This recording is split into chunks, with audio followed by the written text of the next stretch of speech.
মানুষটির নাম ইদ্রিস আলী। 10 সদস্যের পরিবারে মা, বাবা, স্ত্রীরা সন্তানদের মুখে খাবার তুলে দিতে করেন পোশাক কারখানায় চাকরি। তবে 3 মাস ধরে পাচ্ছেন না বেতন। প্রতি সকালে কারখানায় যান, বেলা শেষে ফিরেন খালি হাতে। তবুও আশা ছাড়ছেন না, হয়তো 2-1 দিনের মধ্যেই বেতনের ব্যবস্থা হবে। জীবন যুদ্ধে হার না মানা এই যুবক কাজ করেন ঢাকায় চলচ্চিত্রের অভিনেতা ও প্রযোজক অনন্ত জলিলের মালিকানাধীন এজিআই গ্রুপের পোশাক কারখানায়। শুধু ইদ্রিস আলী একা নন, তার মতো অন্তত 2 শতাধিক শ্রমিক সোমবার ফ্যাক্টরির সামনে বকেয়া বেতনের দাবিতে আন্দোলন করেন। কিন্তু পাওনা বেতন পরিশোধে মিলল না কর্তৃপক্ষের কোনো আশ্বাস।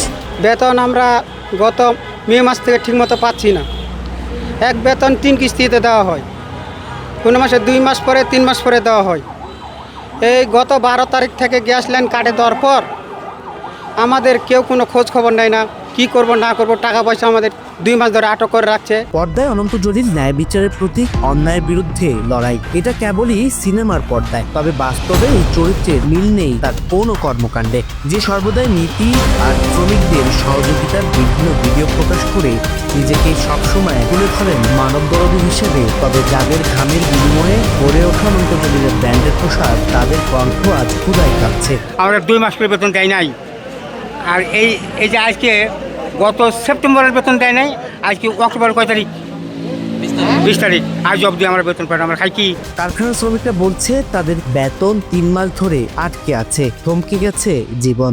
স্টাফ লেভেলে 3 মাসের স্যালারি, ওয়ার্কার 2 মাসের স্যালারি, কারণ গ্যাস লাইন কাটা দিয়েছে। এই জন্য আমাদের স্যালারি আমরা পাই না, এই জন্য স্যালারির জন্য দাবির জন্য আমরা এখানে আসছি। এ বিষয়ে কারখানা কর্তৃপক্ষের সাথে কথা বলতে চাইলে সাংবাদিকদের ভেতরে ঢুকতে দেননি মালিক পক্ষের অনুগত নিরাপত্তা কর্মীরা। এদিকে অভিনেতা অনন্ত জলিলের বিরুদ্ধে এবার গ্যাস বিল বকেয়া এবং গ্যাস মিটার ট্যাম্পারিং করার মাধ্যমে রাষ্ট্রীয় সম্পদ চুরির অভিযোগ এনেছে Titas gas transmission and distribution company. ছিন্নকৃত মিটারটা যখন আমাদের এখানে ল্যাবরেটরিতে পরীক্ষা করা হয়, এখানে মিটারে অবৈধ হস্তক্ষেপের আলামত পাওয়া যায়। তো আমরা তখন সাসপেক্ট করি, যেহেতু একই গ্রাহকের আঙিনে 2টা মিটার আছে, একটা মিটারে যেহেতু অবৈধ হস্তক্ষেপ আছে, অন্য মিটারেও থাকতে পারে। তো আমি আমার ঊর্ধ্বতন কর্তৃপক্ষকে জানাই।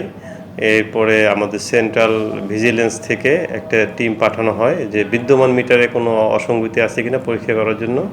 তো সেই টিম যাওয়ার পরে দেখে ওখানে ওই বিদ্যমান মিটারেও অসঙ্গতি আছে। গত 15 অক্টোবর গ্যাস সংযোগ বিচ্ছিন্ন ও ট্যাম্পারিং করা মিটার জব্দ করতে গেলে তাদের পালিত সন্ত্রাসীদের বাধার মুখে পড়ে তিতাসের কর্মকর্তারা। আমি যতদূর জানি ওখানে কিছুটা অনাকাঙ্ক্ষিত ঘটনা ঘটেছিল। পরে 19 অক্টোবর সেখানে অভিযান চালিয়ে কারখানার 2টি মিটারের ট্যাম্পারিং করে গ্যাস চুরির প্রমাণ পান তারা। এ সময় সংযোগ বিচ্ছিন্ন করে মিটার 2টি খুলে আনতে গেলে আটকে রাখা হয় তিতাসের গাজীপুর আঞ্চলিক কার্যালয়ের ভিজিল্যান্স টিমের ব্যবস্থাপক আলিম রাসেল ও তার সহকর্মকর্তাদের। পরে পুলিশ গিয়ে তাদের উদ্ধার করে। কিন্তু অনন্ত জলিল যেটা করতেছিল যে দেখেন এইগুলা বাইরে ওরা তো কয়েক মাস বেতন দেয় না ওদের জন্য। এদের আমার কথাও এখন শুনবে কিনা জানি না, কিন্তু ওরা ওদের থেকে করবে, আপনাদেরকে কেউ যেন না করে আমি বলে দিচ্ছি।